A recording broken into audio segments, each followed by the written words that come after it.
Y el día de hoy le he puesto por título al mensaje Agentes de Cambio.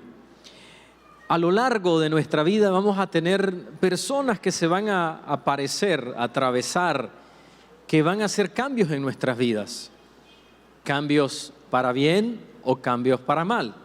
Pero van a hacer cambios. Le podría mencionar un ejemplo. En mi vida, la vida del pastor David fue un agente de cambio. Desde el primer día que lo escuché. Y continúa sus palabras, sus consejos haciendo un eco en mi vida. Hice un voto de castidad a los 16 años de edad en un campamento de jóvenes. Imagínense, o sea, las palabras de él fueron tan impactantes que eso me motivó a que nosotros llegáramos virgen al matrimonio. Y fue un agente de cambio por muchos años, un cuarto de siglo para ser más exactos, casi un cuarto de siglo. O sea, fue alguien que apareció en mi vida, que Dios lo mandó y causó un impacto en mi vida. Pero también le puedo poner otro ejemplo de alguien que es un agente de cambio en nuestras vidas y muy particularmente en la vida de mi hijo Samuel. Cuando nosotros salimos del hospital, los doctores nos dijeron que él no iba a poder tragar. O sea, que él no iba a poder comer normalmente. Y nosotros estábamos, cuando llegamos a casa, pensando en qué íbamos a hacer. De hecho, querían hacerle una operación para poderlo alimentar por una sonda que llegase directamente al estómago y no por una sonda nasogástrica, que es por la nariz. Pero al siguiente día, después de haber llegado, ese día llegamos a las 9 de la noche aproximadamente, cuando nos damos cuenta, el Señor nos había hablado, Dios nos dio un nombre de una persona que yo nunca había conversado con ella, para que la trajéramos y nos ayudara con Samuel.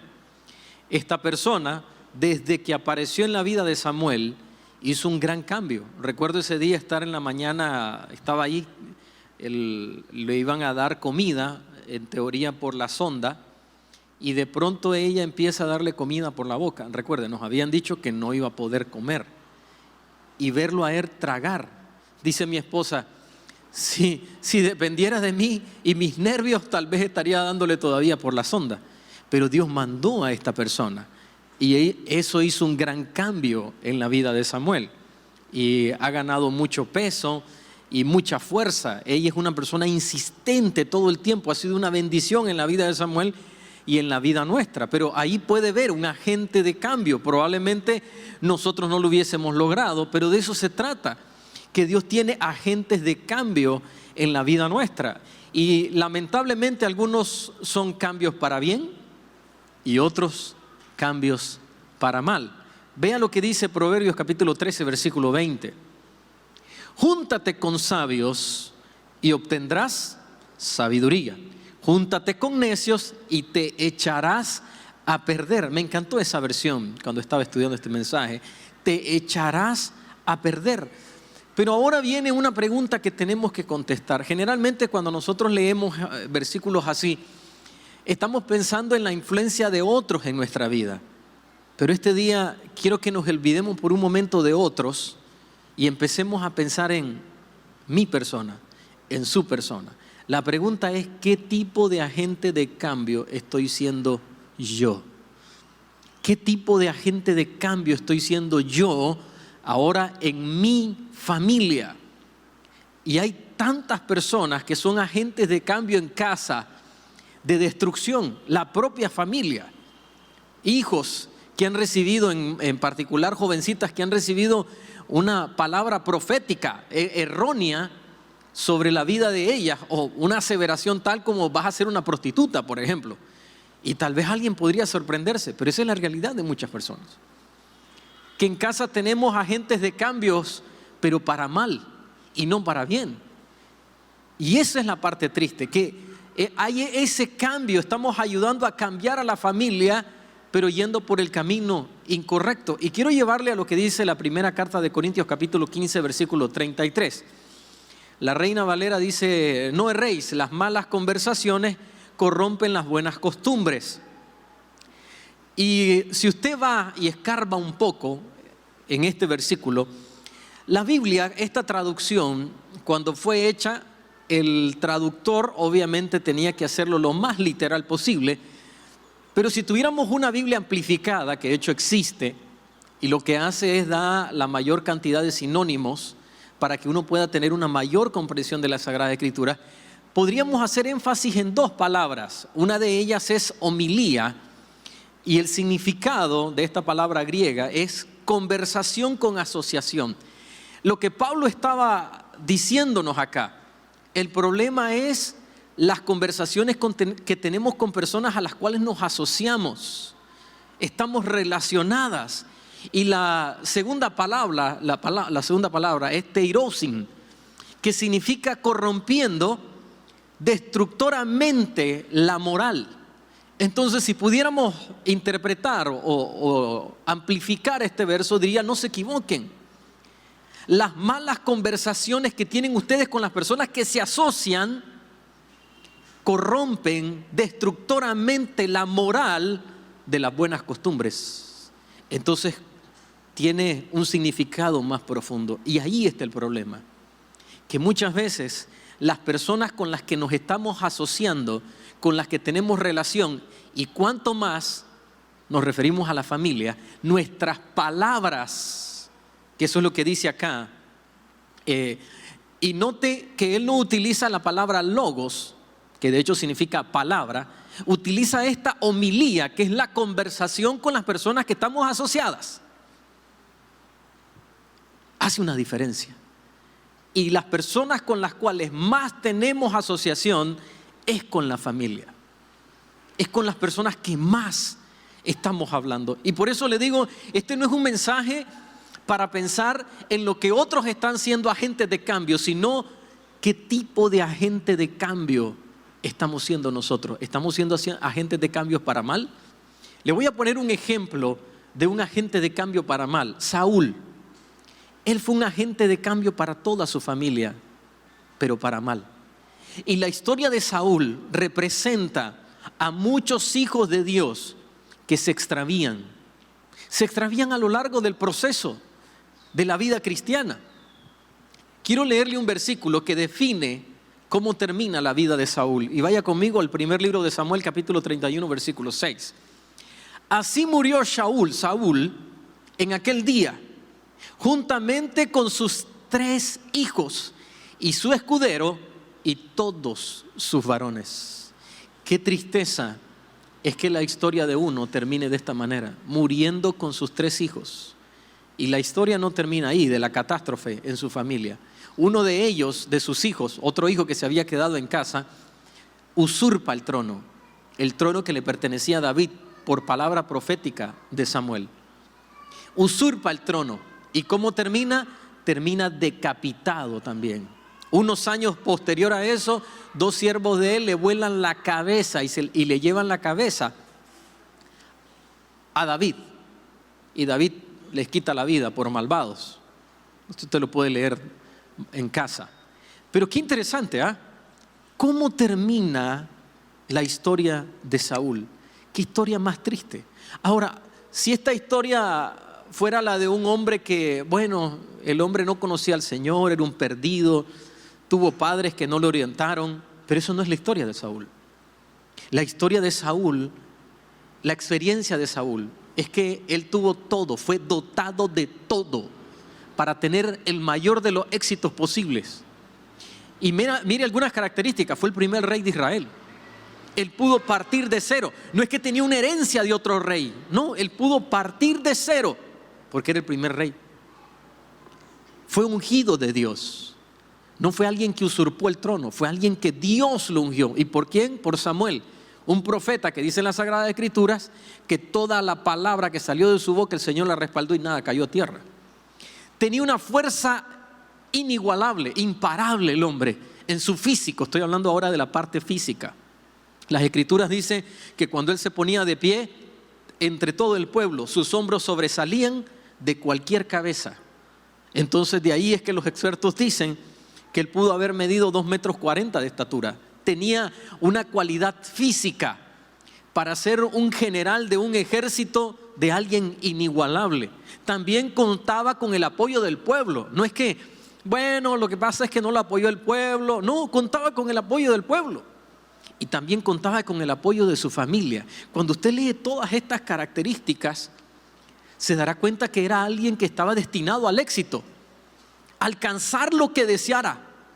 Pero ¿por qué termina su historia así?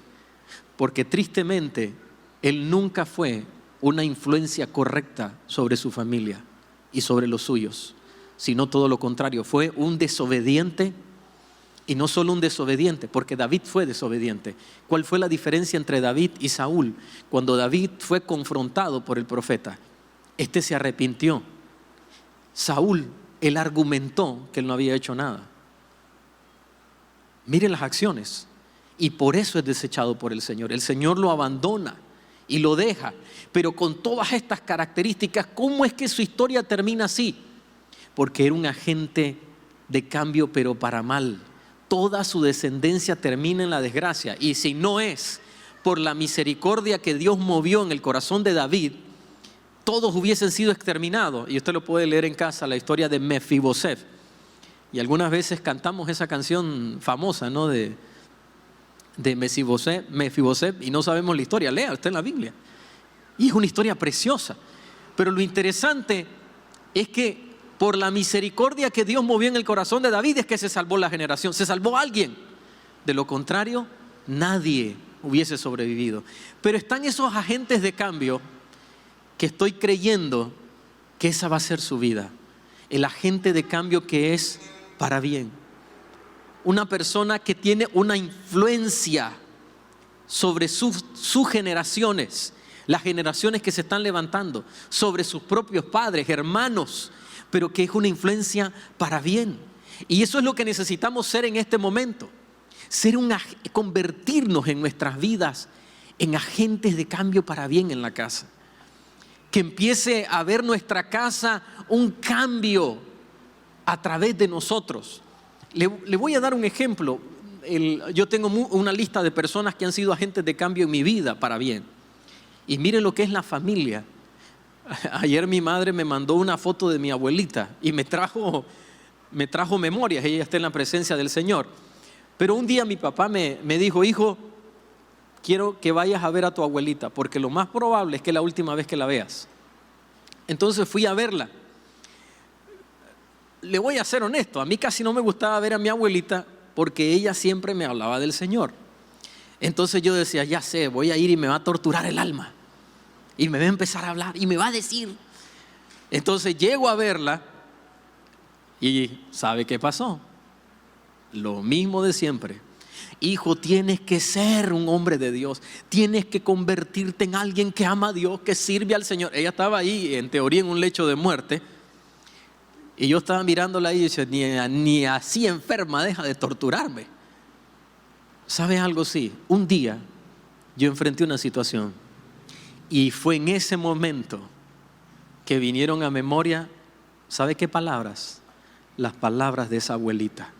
Le tengo que decir que en esa vez no murió. El Señor la levantó de la muerte. Mi padre me había dicho: lo más probable es la última vez. Pero no, ella vivió más tiempo y Dios la levantó. Pero esas palabras quedaron caladas en el corazón. Entonces yo tengo en mi lista de personas que hicieron un cambio en mí, a esa abuelita. Tal vez a usted le van a tomar como necio, religioso. Otros le van a decir: ay, es que sos un fanático. Que le digan lo que sea. Pero cuando el momento llegue, lo que usted ha estado sembrando en ellos va a germinar y va a dar frutos si somos agentes de cambio para bien. ¿Cuántos decimos amén a eso? La palabra de Dios no vuelve vacía. Vamos a darle fuerte ese aplauso al Señor. Mientras preparaba este mensaje, pensé mucho en los agentes de cambio que han existido a lo largo de las Sagradas Escrituras. Y podría ponerle un ejemplo del apóstol Pedro, llegando a una sinagoga, y un hombre que estaba en la entrada, paralítico, le pide dinero. Y ya saben lo que ellos dijeron: no tengo oro ni plata, pero lo que tengo te doy. Y ese hombre ese día recibió sanidad. Claro que fue un cambio enorme de ser un paralítico a un hombre sano. ¿Y qué hablar del apóstol Pablo? El hombre sufre un naufragio. Mientras iban en el barco, el Señor le dijo, se le aparece un ángel y le dice: el Señor te ha dado la vida y la de todos los que están en este barco. Ni uno va a perecer. Viene el naufragio, todos llegan sanos y salvos a la isla, se llama Malta. Mientras él está ahí calentándose en un lugar frío, saliendo del mar, una serpiente, él había agarrado unas ramas secas, una serpiente estaba en una de esas ramas y se prende de su mano, él la sacude en el fuego. Los expertos creen que era una serpiente venenosa, obviamente, porque los lugareños decían, en un momento se va a morir, pero miran que no pasa nada. ¿Y qué dicen? Este hombre tiene algo diferente, y causa un impacto en el lugar. Muchos reciben sanidad y al Señor Jesucristo, un agente de cambio para bien. Pero cualquiera podría decir: pastor, ¿usted me está hablando aquí de Pedro, el que anduvo con Jesús, el que caminó sobre las aguas? Es cierto que se hundió, pero le voy a hacer una pregunta. ¿Usted qué cree? ¿Que Jesús lo regresó a la barca cargado? Regresó caminando. Ese hombre que miró cuando le cortó la oreja a Malcolm, ese hombre miró cuando Jesús puso la mano sobre la oreja y recibió sanidad. ¿Usted me está hablando de Pablo? Que este hombre, Jesús mismo, se le apareció en persona cuando iba camino a Damasco. Me está hablando de personas excepcionales. Pero tengo un ejemplo de alguien que representa al cristiano común, a la persona como usted y como yo. Estoy hablando de Zaqueo. Eso está en Lucas capítulo 19, versículo 1 en adelante, la experiencia de Zaqueo. Y aunque pareciera que Zaqueo, su nombre significa algo malo, no. Mire lo que significa Zaqueo. Significa puro, limpio y justo. El nombre Zaqueo es un diminutivo de Zacarías. ¿Y por qué razón? Porque Zaqueo era un hombre bajo de estatura. Y por eso es que utilizaban este diminutivo. Eso es, mi nombre es Otoniel, pero me dicen Otto. Pero mis padres me dicen Otito. Igual era con Zaqueo. En vez de Zacarías le llamaban Zaqueo. Puro, limpio y justo. Jesús, después de haber tenido un encuentro con él, termina diciendo la experiencia con Zaqueo estas palabras: hoy ha venido la salvación a esta casa, porque el Hijo del Hombre vino a buscar y a salvar lo que se había perdido. Entonces ahora podríamos decir: estábamos hablando de Pedro, estábamos hablando de Pablo y ahora vamos a hablar de Jesús. Por supuesto, era el Hijo de Dios. Por supuesto, era el único en esta tierra que ha tenido una característica: 100% hombre y 100% Dios. La parte humana de su madre y la parte divina, porque es engendrado por el Espíritu Santo. Qué facilito, ¿verdad? Por supuesto que va a ser un agente de cambio, pero no estoy hablando de Jesús. Estoy hablando de Zaqueo. Ese hombre, él escuchó hablar de Jesús. Quería conocer a Jesús. Producto de que era alguien de baja estatura, cuando Jesús entró a Jericó, él no podía verlo por las personas. Y yo he tenido esa experiencia. En una ocasión estuve en Estados Unidos, en la parte norte, muy al norte, en Duluth, Minnesota, en Minneapolis. Y ahí son bien cheles, diríamos los nicaragüenses. Recuerdo entrar a un supermercado y mirar a había un montón de cajeras, y mirar a todas las cajeras pelo amarillo, pelo rubio. Y cuando iba pasando con el carrito, yo podía ver cómo las personas me miraban, obviamente diferente. Estábamos en una reunión en una ocasión y en el auditorio no había una plataforma, sino que todo era plano. Y el que estaba dirigiendo dice: pónganse de pie, y nos ponemos de pie. Yo estaba en la parte de atrás. Lo único que miraba eran espaldas. No podía ver nada hacia el frente. Me imagino a Zaqueo exactamente lo mismo, sin poder ver al maestro. ¿Qué hace? Se sube a un árbol. Y cuando Jesús va pasando cerca de ese árbol, claro que todo esto estaba planificado. Le dice: Zaqueo, bájate, porque me es necesario que hoy duerma en tu casa. Jesús llega a la casa y ocurre el cambio. Pero quiero que vea ¿Por qué Jesús dice las palabras que acabamos de leer? Versículo 8 dice, la mitad de mis bienes doy a los pobres. Y si en algo he defraudado a alguno, se lo devuelvo cuadruplicado. Me encantaría llegar al cielo y tener una conversación con Zaqueo, porque veo la vida de un cristiano, de una persona que conoce al Señor y que su vida es transformada. Preguntarle qué ocurrió el día que agarraste la mitad de tus bienes y le empezaste a repartir. Me imagino a las personas, a los lugareños, observar a este hombre repartiendo sus bienes y diciendo, ¿qué le pasa al ladrón? ¿Qué le pasa al traidor? Porque esa era la palabra más ruda que podían utilizar, traidor. ¿Qué le pasa al traidor? Esa era la denominación que le daban a este tipo de personas, cobradores de impuestos. ¿Qué le pasa a este traidor ahora que anda repartiendo? Algo quiere. Eso que le dijo a Jesús, se lo devuelvo cuadruplicado. Me encantaría preguntarle, ¿qué ocurrió el día que te apareciste? Imagínese a alguien que le había robado, digamos, $100, cuadruplicado, multiplicar 100 por 4, son $400. El día que llevabas, y le dice, yo sé que yo te estafé, yo sé que hice algo malo, pero mira, aquí tienes, yo te robé $100 y aquí tienes 400. ¿Qué reacción habrá tenido las personas? Algunos de incredulidad y otros diciendo, realmente la vida de este hombre ha cambiado. Pero este hombre, por haber hecho este cambio en su vida, por eso podemos leer lo que dice el versículo 9 y 10. Hoy ha venido la salvación a esta casa, porque ese hombre decidió cambiar. Y queridos hermanos, no podemos ser agentes de cambio si el cambio no inicia en nosotros. No vamos a poder hacerlo. ¿Por qué Zaqueo se convirtió en un agente de cambio en su familia? Porque el cambio empezó en él. Algunas veces queremos que el cambio inicie en otros, pero el cambio tiene que iniciar en nosotros. Parte entonces de mi vida. Para que venga un cambio en mi familia, parte de mí. Hay una lista de algunas experiencias que yo quisiera que mi familia, mis hijos y mi descendencia viva. Yo estoy seguro que es una lista que tal vez usted tiene. Y usted me dice un amén si usted está de acuerdo conmigo. Que nuestra familia busque a Dios. Se lo digo de nuevo. Que nuestra familia busque a Dios. Que sean espirituales. Que sirvan a Dios.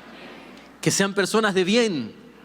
Y que ellos mismos sean un agente de cambio para bien para sus generaciones. ¿Me dice un amén a eso? Todos queremos esto, los que estamos en este lugar por lo visto. Pero para que eso ocurra, nosotros tenemos que empezar a buscar a Dios.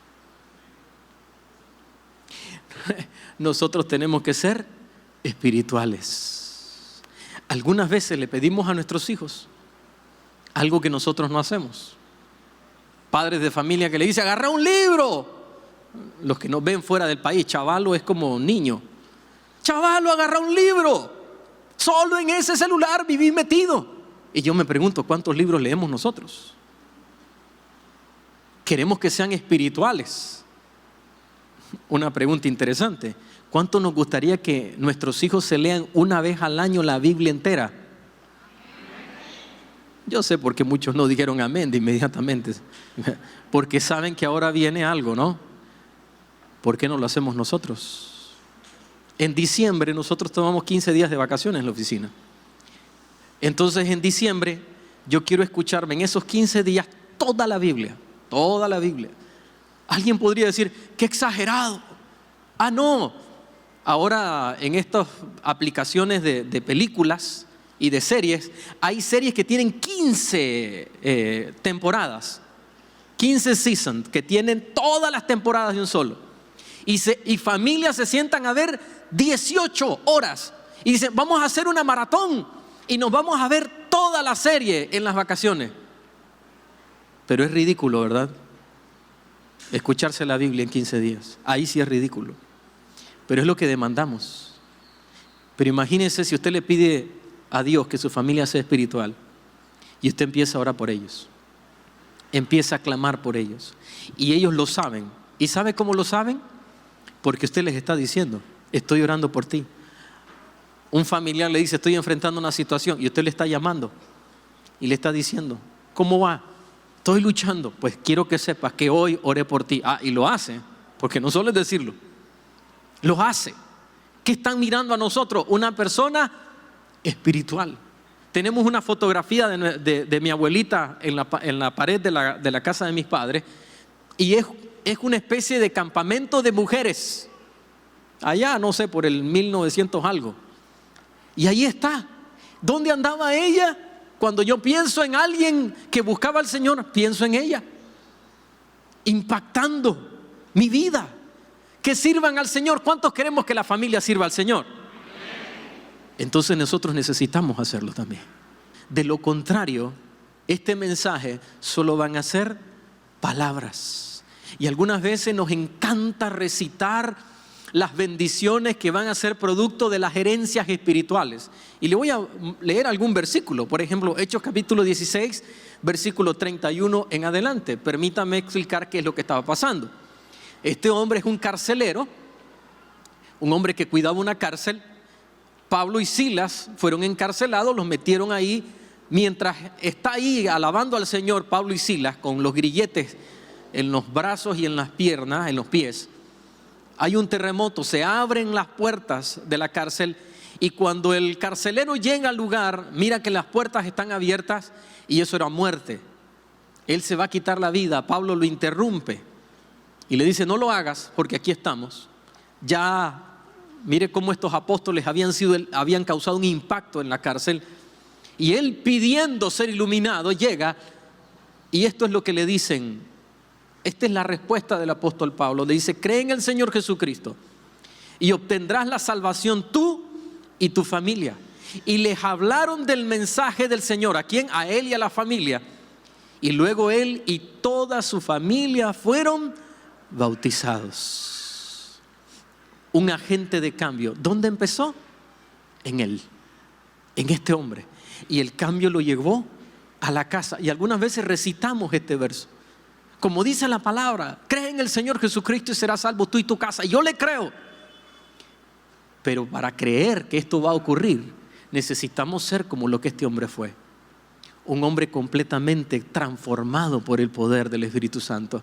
¿Y qué hablar de Josué capítulo 24, versículo 15? Nos encanta este verso, nos encanta citarlo, pero no nos hemos dado cuenta de la profundidad que este verso tiene. Este es Josué nada más y nada menos hablándole. Y dice, pero si les parece mal servir al Señor, escojan hoy a quien sirvan. Pero yo y mi casa serviremos al Señor. ¿Qué tal si lo decimos? Pero yo y mi casa serviremos al Señor. ¿Sabe por qué me gusta este verso así tal cual? Porque inicia poniendo la responsabilidad donde debe de estar. ¿Cómo inicia Josué diciendo? Yo. Queremos que la familia sirva, queremos que nuestros hijos sirvan, pero aquí está la respuesta.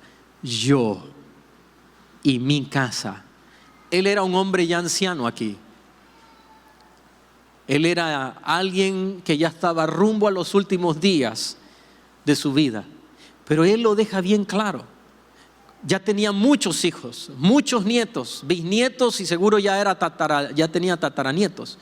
Él dice, mis generaciones van a servir al Señor porque yo le sirvo y yo he escogido servirle. Y permítame decirle esto, si usted se convierte en esa persona, en ese agente de cambio, esta promesa va a ser una realidad en su vida. Usted y sus generaciones van a servir al Señor. Se lo digo de nuevo, usted y sus generaciones van a servir al Señor. Tiene que ocurrir. Pero nosotros tenemos que ser los primeros en cambiar. De lo contrario, no va a ocurrir. No va a pasar.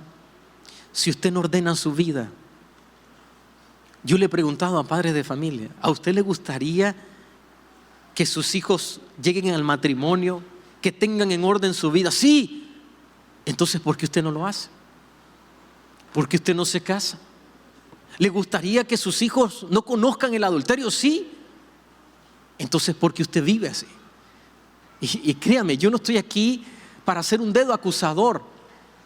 Hoy cuando me desperté, cuando abrí los ojos, lo primero que hice, ¿sabe qué? Fue orar y pedirle a Dios que este mensaje le ayude a salir de este lugar y empezar a tener un cambio en su familia.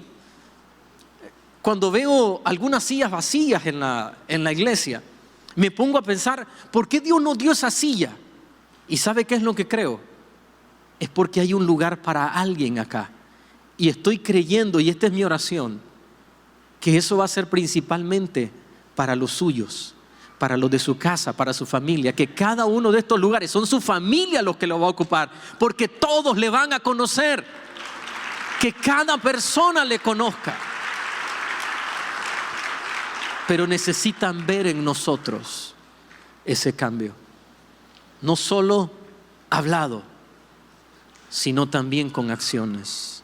Hay una imagen que quiero ponerle. Los que nos van a ver, nos ven por las redes en este momento, no van a poder ver quizás la imagen. Pero hay un dicho derivado, si usted logra apreciarlo. Hay un dicho derivado en Nicaragua, y en la mañana le pregunté a alguien que era de Honduras y me dice que también hay un dicho igual allá. ¿Cómo cita ese dicho? Candil de la calle, oscuridad de su casa. Nosotros aquí en Nicaragua le llamamos a eso candil. Hay algún extranjero. Candil. Pero ¿sabe algo? Yo no creo que eso sea para usted.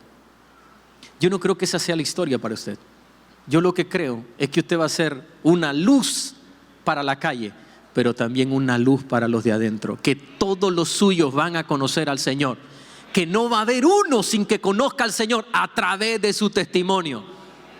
Tiene que ocurrir si usted hace los cambios que se requieren.